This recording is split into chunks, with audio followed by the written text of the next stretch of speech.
My name is Sloan Bennett, and I'm 31 years old. Up until a few weeks ago, I would have told you my life was steady. Not exciting, not cinematic, just the kind of solid you can build on. I had a decent job as a supply chain analyst, a 5-year plan in a color-coded spreadsheet, and a boyfriend I honestly thought I'd marry.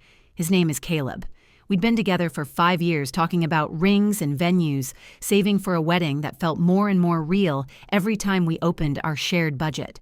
2 months ago, we moved into a duplex on Cedar Lane, a side-by-side setup where each unit is a mirror of the other. 2 bedrooms, a little backyard, quiet neighborhood, decent coffee shop within walking distance. On paper, it looked like the beginning of our next chapter.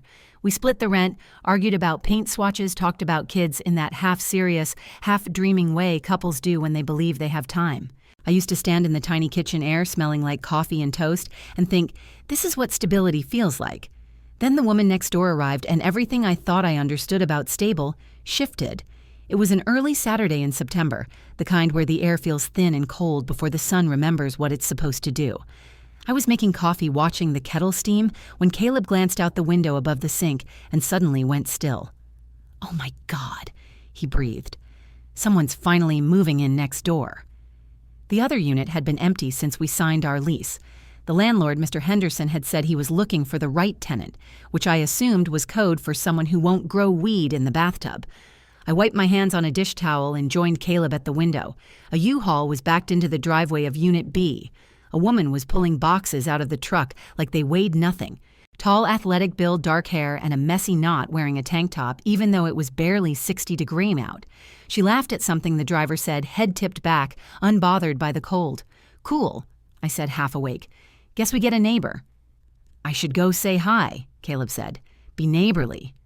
"Yeah, sure," I murmured, pouring coffee into our mismatch mugs. By the time I set the pot back on the counter, he was already at the door. From the window, I watched him walk over like the sidewalk was pulling him. He waved, and the woman turned, recognition flashing across her face so fast I wasn't sure I'd seen it correctly. They started talking. A minute passed, then 5. Caleb said something, and she laughed. This sharp, bright laugh I'd never heard from her before. Then again, high-pitched, like she was trying to prove she found him funny. When he finally came back inside, his cheeks were flushed in a way that didn't match the temperature. "Her name's Tessa," he said a little too quickly as he kicked his shoes off. "Tessa Fox. She seems really nice. She's a yoga instructor." "Nice," I said, handing him his coffee. "She just moved here from Seattle." He added like he needed to justify why he knew so much already. "Doesn't know anyone in the area. I told her we'd help if she needed anything." There was a tiny, almost invisible thread that tugged in my chest. Nothing painful, yet more like a warning. I ignored it. Caleb had always been friendly. That was normal. Except, as it turned out, it wasn't. Not this time. Over the next week, Tessa became a kind of background presence I couldn't stop noticing. She'd be outside watering plants right as Caleb pulled into the driveway. She'd take out her trash when he stepped outside with ours. I started to notice patterns.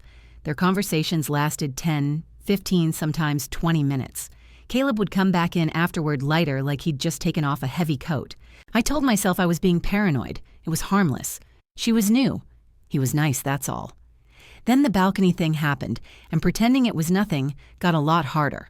Our duplex has narrow balconies off the primary bedrooms, facing each other across the small strip of backyard, maybe 10 feet between railings. One Thursday evening, I was in the living room with a game humming in the background, scrolling absent-mindedly through my phone, when I heard Caleb laughing upstairs. Not just laughing that laugh, the one that's half show, half flirt, an octave higher than his normal voice, the one I'd always assumed was reserved for me. I muted the TV and followed the sound down the hallway. The bedroom was empty except for the soft glow of the bedside lamp and the open balcony door. Cool air drifted in, carrying voices. I stepped out quietly. Caleb was leaning on the balcony railing, shoulders relaxed, talking to Tessa, who mirrored his posture. From her own balcony, a blanket thrown over her shoulders. The distance between them felt obscene, like 2 people pressed up against a window instead of glass and air.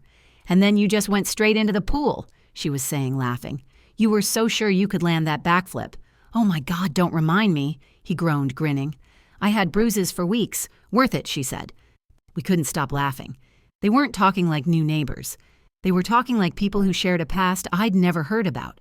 Inside jokes, shared memories, a rhythm that comes from repetition, not coincidence. I stepped closer. "Hey!" Caleb jerked slightly and turned. "Oh, hey, babe. I was just talking to Tessa." Tessa smiled, all teeth and easy charm. "Hi. We were just remembering a stupid pool party." I looked from one to the other. "How do you two know each other?" Silence dropped like a stone. Caleb's smile faltered. Tessa shifted her weight fingers tightening on the railing. For a moment, neither of them spoke each, waiting for the other to answer. Caleb cleared his throat. "We went to college together. Same program," Tessa added quickly. "We had a bunch of classes." I blinked. "You never mentioned knowing her." "I didn't recognize her at first," he said too fast. "She goes by her last name now. In school, everyone called her Fox." Tessa laughed weakly. "Yeah, long story, reinventing myself or whatever." "Huh," I said. My heart was starting to pound, but my voice came out flat. "Small world." "Yeah," Caleb echoed. "Real small." I went back inside before my face could betray anything. I heard Caleb say something like, "I'll text you," before he followed me in. "You okay?" he asked in the hallway. "I'm fine," I said, climbing onto the bed and grabbing my phone like I'd been about to do that anyway. "You seem weird. I just think it's interesting you forgot to mention you knew the new neighbor," I said, not looking up. "I didn't forget," he said, defensive. "I just didn't think it was a big deal. We were friends in college, Sloan. That's it." "Friends, huh?" I asked. "You two seem pretty close for just friends." He exhaled hard. "You're reading way too much into this." Maybe I was, maybe I wasn't. Either way, I let it drop out loud. In my head, I filed it away like I do with every unexplained discrepancy at work.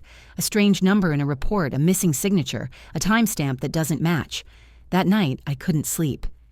Caleb fell asleep fast, his back turned to me, breathing slow and even. The room was dark except for the faint blue glow of his phone screen on the nightstand. That glow started to feel like it was staring back at me.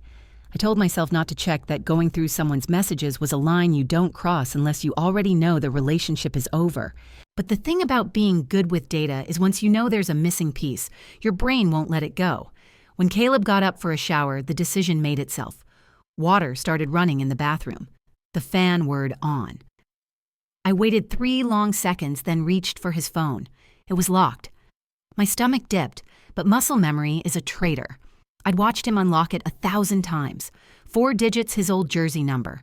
The screen opened. My thumb hesitated only a heartbeat before I tapped messages, then Instagram, then finally Facebook. There it was, a thread pinned near the top. Tessa Fox. I opened it. The conversation started 3 weeks ago. "Tessa, please tell me this is actually Caleb from Westfield and not some creepy catfish." "Caleb, ha, it's me." "Wow. Didn't think I'd ever see your name pop up again." "Tessa, apparently we both decided to relocate to the same random town. Universe has jokes. Caleb guessed so. We should catch up sometime. Coffee." "Tessa, definitely." "I still owe you for not letting me drown at that pool party." My chest tightened. I scrolled. "Tessa, can't believe you're seriously talking wedding stuff. Look at you growing up, Caleb. Yeah, it's been good. Sloane's great. Tessa better than us, I hope. Caleb, LOL. We were a mess. Tessa. Fun mess, though. Us. Not. We were classmates. Not. We used to study together. Us." I kept scrolling, my pulse like static in my ears. "Caleb. Sloane's working late tomorrow. If you want to grab that coffee, Tessa, I'm free. 2:00 p.m. at the Beanery. Caleb. Perfect. Same old spot, different city. The Beanery. The same place he'd told me he was meeting a coworker named Jason last week because it's halfway between the office and home. I stared at the messages until the words blurred. My hands felt oddly steady, like the rest of me had gone into some emergency protocol. Collect facts, now feel later. The shower cut off. Panic shot through me. I closed the app, locked the phone, and set it back exactly where it had been. Then I slid under the covers and turned onto my side, eyes squeezed shut. When Caleb came back into the bedroom, the air shifted with the scent of his body wash. The mattress dipped as he lay down. After a long, heavy silence, his hand brushed my shoulder. "You awake?" he whispered. I kept my breathing slow and even pretending to sleep. His hand hovered for a second, then withdrew. He turned away. In the darkness, staring at the wall, I replayed every laugh on that balcony, every prolonged conversation in the driveway, every unremarkable, just a friend I'd ever let slide. A version of me, the softer, trusting one, quietly died in that bed while the water was still cooling in the pipes. The version that survived started making plans. I didn't confront Caleb that night or the morning after. I needed space between the truth and my reaction. Breathing room to understand the shape of the problem before I touched it. My brain works in systems. Cause, effect, consequence, threat mapping. I wasn't going to stumble into an argument without knowing exactly what I was dealing with. But even with a plan forming in the back of my mind, the days that followed stretched and tightened, like elastic pulled too far. The balcony conversations didn't stop. If anything, they multiplied. Every evening around 7 like clockwork, I heard Caleb's voice floating down the hallway or drifting through the kitchen window. Sometimes it was just laughter. Sometimes it was that quiet, smooth tone he uses when he's flirting without wanting to seem like he's flirting. Sometimes it was the sound of Tessa's bright, ringing laugh echoing back. I started documenting the timing not out of obsession but habit. It's what I do at work when something feels off. When numbers don't match or orders don't align with timestamps, you track inconsistencies to see whether they're errors or patterns. Monday, 23 minutes. Tuesday, 19 minutes. Wednesday, 31 minutes. Thursday. I stopped counting because the sound of them laughing together made something inside me crack in a way counting couldn't fix. But I kept writing it down anyway because data matters, even when you think it doesn't. On Friday night, I decided to talk to him. He was in the kitchen making dinner pasta with jarred sauce, his fallback when he was trying to seem helpful, but didn't actually want to cook. Steam fogged up the window and the smell of garlic powder hung heavy in the air. "Caleb," I said quietly. He didn't look up right away. "Yeah, we need to talk." His hand paused mid-stir. "About what about Tessa?" He set the spoon down a little too hard. "What about her? You dated her." The silence that followed was sharp and metallic. "Who told you that?" He asked, though his tone already conceded the answer. "Does it matter?" I asked. He sighed, ran a hand through his hair. "It was a long time ago, Sloan. College years before I even met you. It didn't seem relevant." "You've been talking to her every day," I said calmly. "She's our neighbor. I'm being friendly." "You lied about the coffee meetup," I said. His whole face went red. "Were you going through my messages? Were you lying to me?" I countered. "That's not the point," he snapped. "That's exactly the point." My voice stayed level, but inside I felt something shifting, like I was stepping out of the version of myself that prioritized harmony above truth. He took a breath, visibly trying to steady himself. "I wasn't flirting. It's harmless, just conversation." "Right?" I murmured. "Because people always reminisce about staying warm in Aspen with their exes on balconies for half an hour after work." His eyes widened. "You were listening," I didn't bother answering. He already knew. "Sloan," he rubbed his forehead, "you're blowing this out of proportion." "When's the last time we talked for even half that long?" I asked. He didn't answer. "Exactly." I grabbed my keys from the hook by the door. "Where are you going?" he asked. "Out. Sloan. I need air." I left before he could say anything else.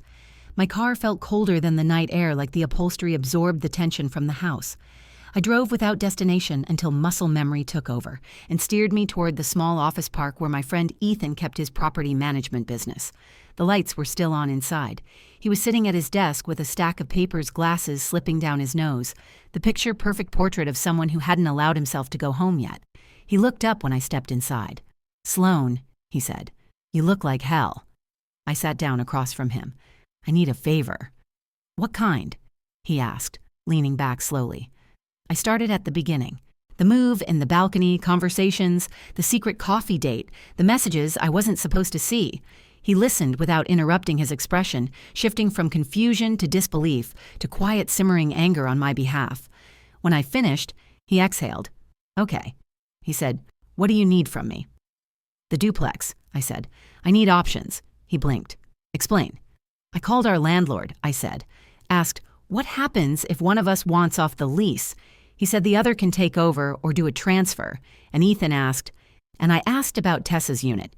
He said she's month to month but planning to sign a year lease soon. Ethan's eyebrows rose. "So you want me to what, buy the building if you can?" I said, "Or at least make an offer." He stared at me like he was weighing my sanity. "Sloan, that's extreme." I nodded. "So is meeting your ex for coffee while lying about it."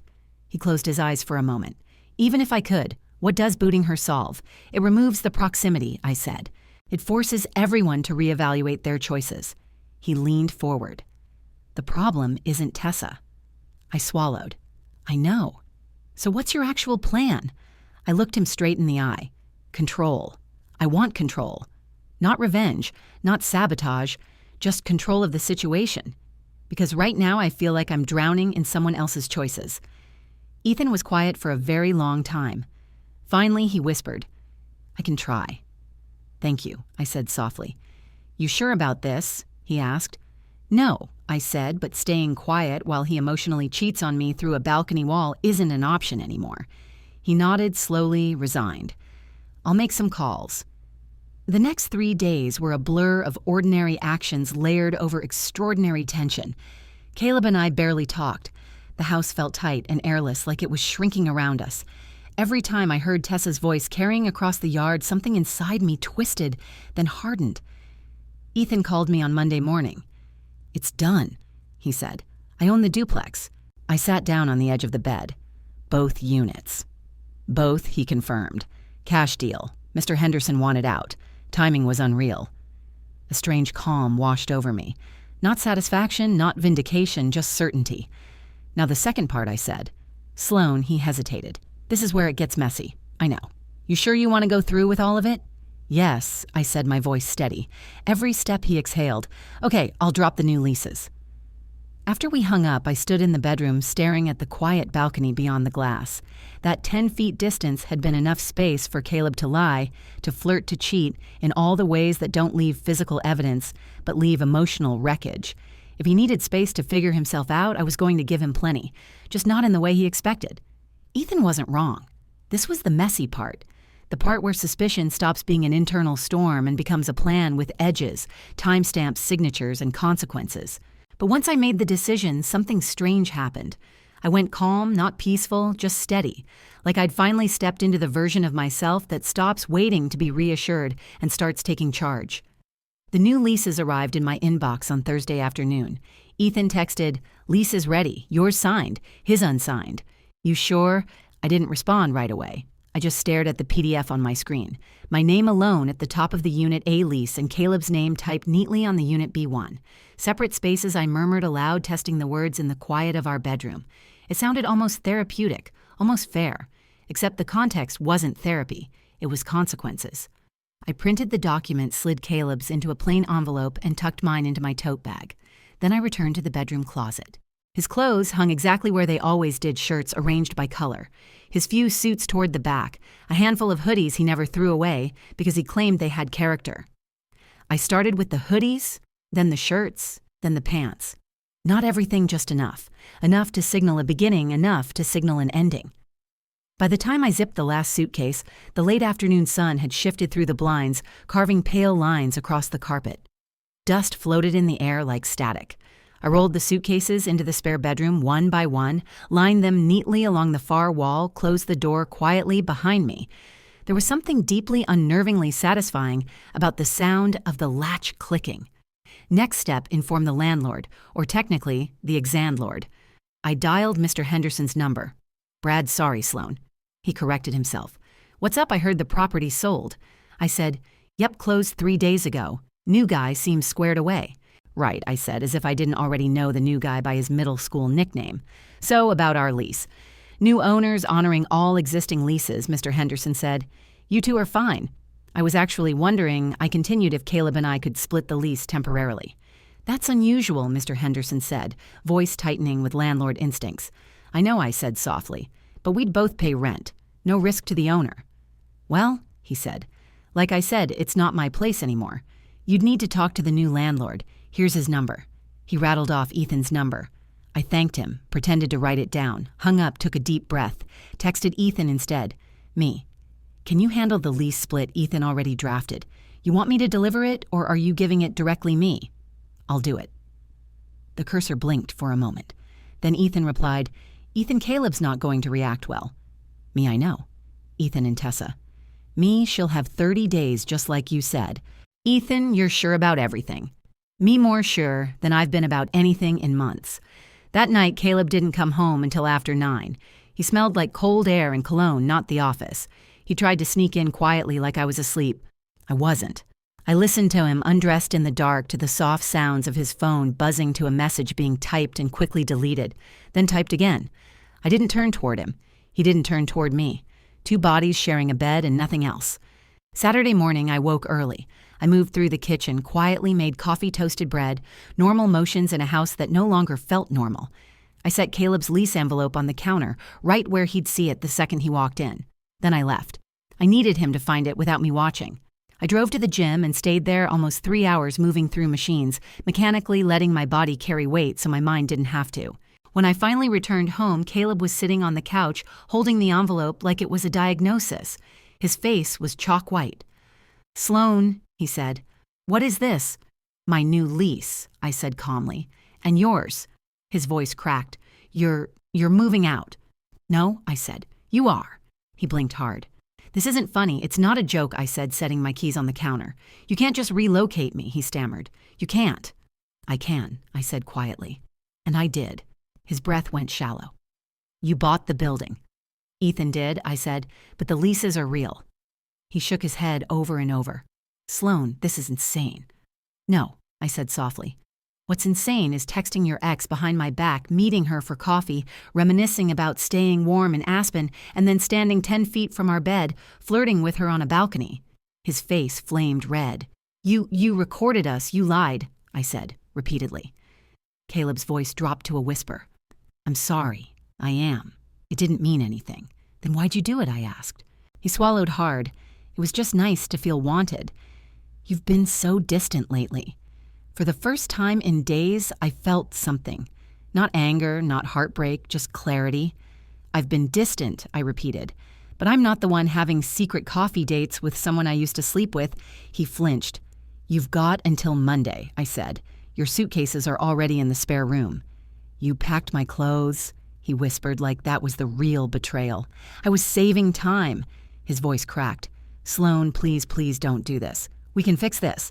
"No, I said we can't fix something when you're still pretending it isn't broken." Tears spilled down his face. Actual tears. For a moment, I almost softened. Almost. But then I remembered the way he'd laughed with Tessa, the way he'd leaned into the railing like he belonged there more than beside me. I stepped back. "You're moving to Unit B," I said. "Your lease starts Monday." His voice went small. "And Tessa?" "She's leaving," I said. 30 days. "Where's she going?" he asked helplessly.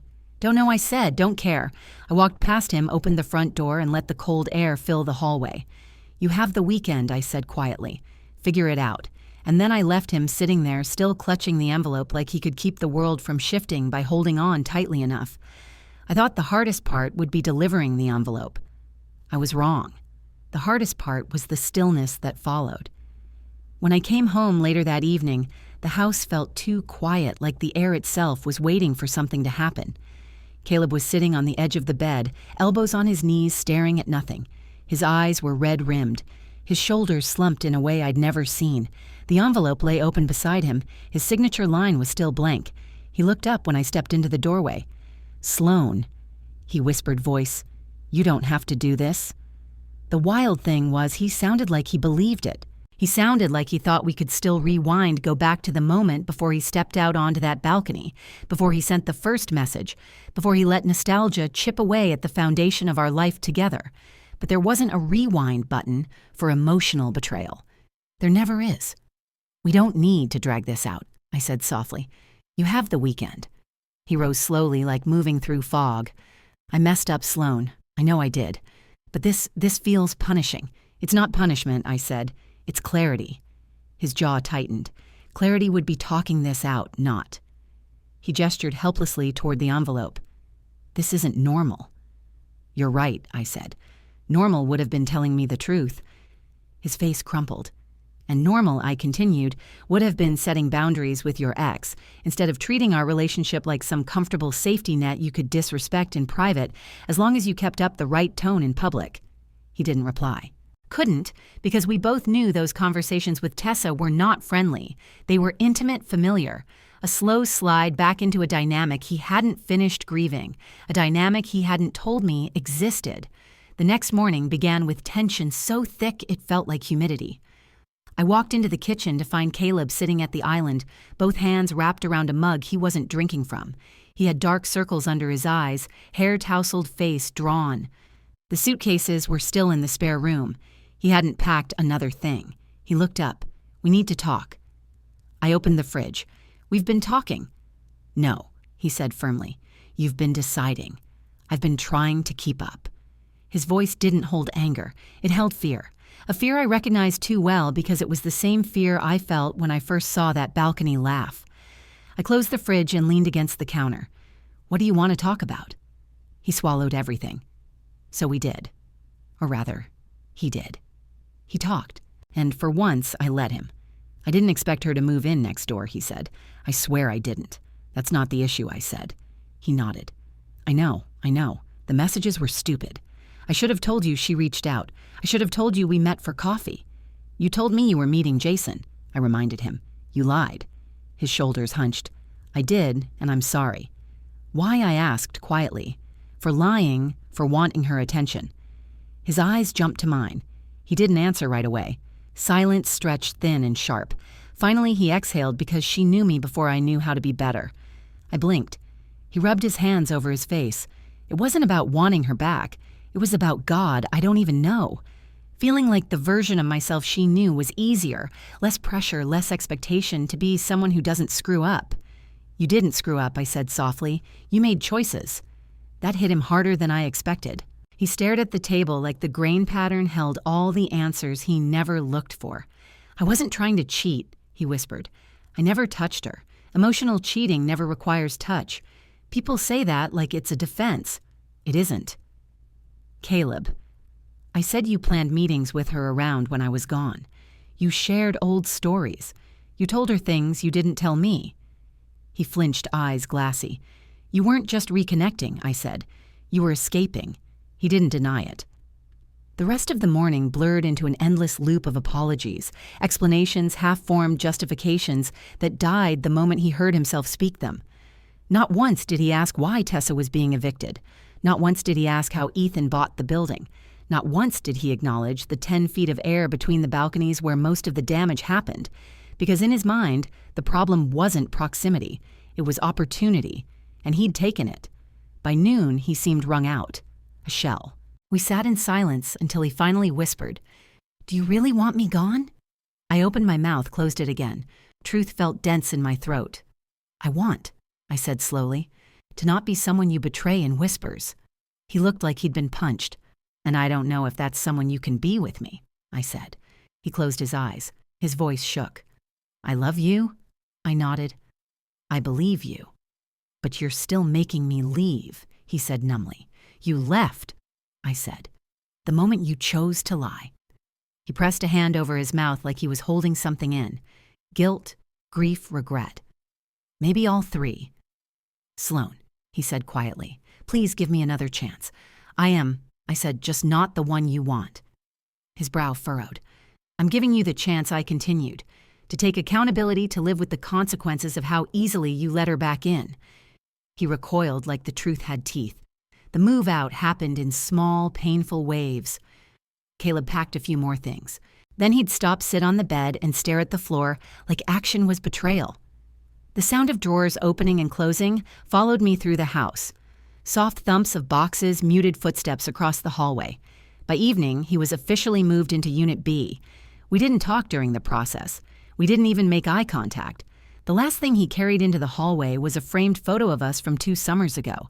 His arm around me, both of us smiling in a way that feels foreign now.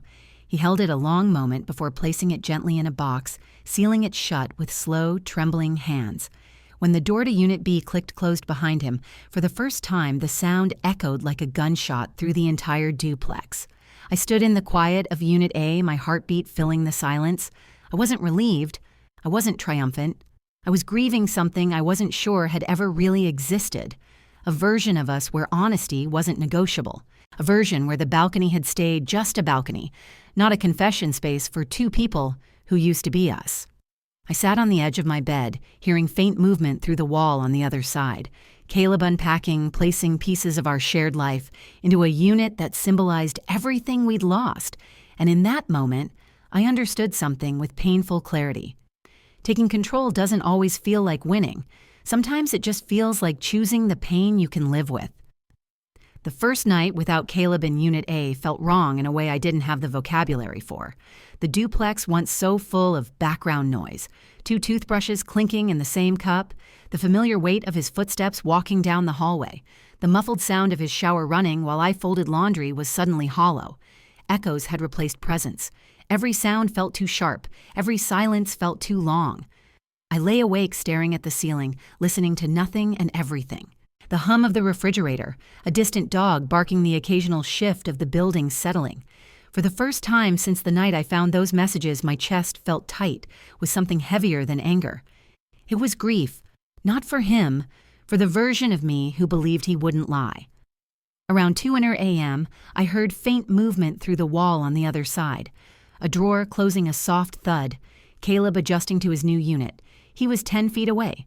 So close I could picture his silhouette moving through the mirror layout of my own bedroom, and yet he felt like a stranger I was overhearing in a hotel room next door. I rolled to my side, clutching the comforter, and whispered into the dark, "You did this to us, not me." But my voice didn't sound victorious. It sounded small, sad. The next few days passed in a slow, surreal rhythm. Caleb didn't knock, didn't call, didn't try to force a conversation, but he texted. Always late at night, always short, always desperate in the way people get when they realize they've run out of defenses. "Caleb, are you awake?" Yes. "Caleb, can we talk?" "Me, not tonight." "Caleb, please." "Me, not tonight." Sometimes he didn't reply. Sometimes he sent paragraphs I didn't open, long gray message bubbles that sat unread until they disappeared under the next apology. I didn't block him. I wasn't finished processing anything yet. I was hurt, not cruel. The day Tessa got her 30-day notice was the first day I felt something like control again. She knocked on Caleb's door first. I saw her through my living room window, tall posture collapsing into confusion. She held the letter in both hands like it was radioactive. I couldn't hear the words, only the rhythms. Confusion, denial, rapid questions. Caleb trying and failing to explain. Then she knocked on my door 3 times, firm, clear, prepared for confrontation. I didn't open it not because I was afraid, but because I owed her nothing. Tessa wasn't the core problem. She never was.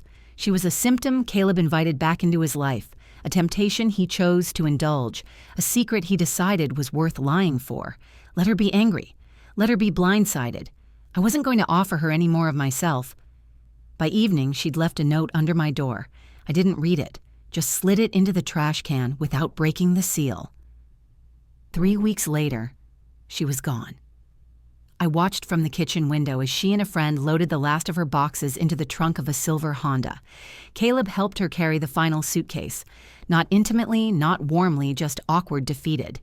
Tessa said something to him before getting into her car, something that made him look down at the pavement and nod. Then she drove away without looking back. I waited a full hour before stepping onto my balcony. The air was crisp. The sky a cloudless winter blue. I walked to the railing and looked across the 10-feet stretch of empty space where Caleb and Tessa once shared their private laughter, their history, their emotional affair disguised as nostalgia. It was quiet now. Finally quiet. I breathed in deep, letting the stillness settle. 2 nights later, Caleb texted again.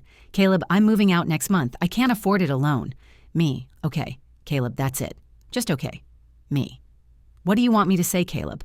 That you still care? That this matters?" Me. "It did matter." Caleb. Past tense. Me. "I learned something important." Caleb. "What me?" "Who you are when you think I won't find out." He didn't respond for hours. When he finally did. Caleb. "I hate that I ruined this." Me. "So do I."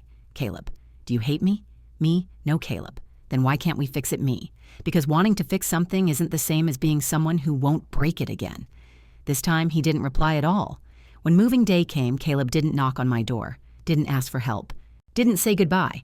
I heard him through the wall, boxes thuding softly, furniture shifting, the zipper of a duffel bag, the low murmur of him talking to someone on the phone. Then I heard nothing. A final click of a door closing. Footsteps fading a car engine, starting silence. Just like that, he was gone. For the first time in weeks, I stood alone in the center of Unit A and really looked at it. The walls we painted together, the sofa we argued about in IKEA, the dent in the baseboard from the time he dropped a toolbox and swore loudly enough. The neighbors heard memories, yes, but not anchors. This place wasn't a reminder of our beginning anymore. It was a monument to what I survived. I walked onto the balcony, leaned on the cool metal railing, and looked out at the empty space between the units. No Tessa, no Caleb, no laughter threading through the dusk like a secret I wasn't meant to hear. Just quiet, just peace, just me. For once, the absence felt like a gift. I didn't know what came next, whether I'd sell the place, stay a while, or start over somewhere else entirely. But I knew one thing with perfect clarity. I would never again ignore the kind of red flags people paint, white with excuses. The version of me that tolerated subtle betrayals, minimized instincts, and softened truths had died the night I heard him giggling under his breath, trying to relive a life he never told me about. The version that remained steady, certain unwilling to compromise herself for someone else's nostalgia, was the one who walked back inside, closed the door gently behind her, and let the silence settle, like a reset. I wasn't afraid of starting over. I was relieved because in the end, I didn't lose something real. Maybe this story touched something inside you, a moment you lived, a feeling you once carried. If it did, share your thoughts or your own experience in the comments. And tell me where you're watching from so I can create more stories just for you.